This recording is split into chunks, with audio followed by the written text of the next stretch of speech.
public high school in California is actually training students to, quote, resist ICE. Reporting live from Oakland Tech High School, where we just finished up a non-cooperation training with Bay Resistance. Hundreds of people from across the Bay Area are here learning how we're gonna stand up as a community together against fascism, against authoritarianism. That's why Students Rising is getting these workshops together. We're taking all of the information that we've learned here today and we're bringing it to a campus near you. We've launched Fight Fascism Fall as part of Students Rising to make sure that our students are well informed and well prepared to stand up to the threats that are coming to our schools, that are coming to our neighborhoods, and that are coming to our families themselves. On October 28th, we're teaming up with the CFA and Student Union at San Francisco State University to bring this training, this anti-fascism, anti-authoritarianism training to students on campus. Then on October 30th, we'll be holding a virtual space for students from all over the Bay Area to be able to tap in and learn how we can stop authoritarianism here in the Bay Area.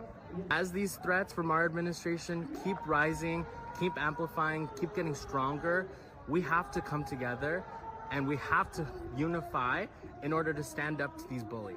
Okay, so you just heard that right. That is literally coming out of a public school in California where they are training students, presumably during the time when they should be educated, right? To quote unquote resist ICE, to resist authorities, to quote unquote resist fascism.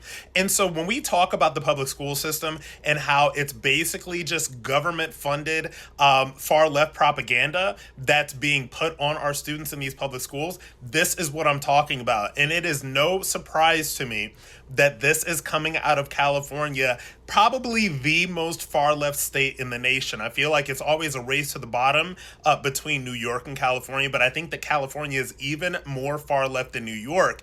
And it's actually very interesting to me that California is the home of, obviously, Governor Gavin Newsom, who is the favorite to get the Democrat nomination in 2028. So now the question is, why are taxpayer dollars in California that go to public schools so that students can get an education, why are they going to basically fund this propaganda? To have our public schools in California as meeting places for people who see it as their job to resist the direction of the federal government, to get ICE, to literally deport all of the illegals out of this country. Now, when you talk about the issue with illegal immigration in this country, one of the issues is that in these socialist states like California, like New York, like other places, their school systems, as well as everything else that is supposed to be for American citizens, have been flooded with illegal immigrants, right? So this is the situation that we're dealing with the public school system in America.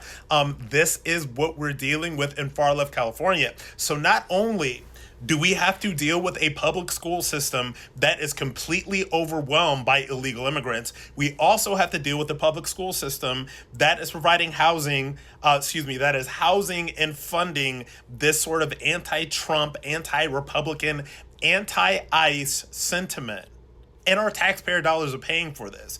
This is absolutely insane. And I would personally think that this would disqualify Gavin Newsom from getting any kind of higher office in America. But what do I know?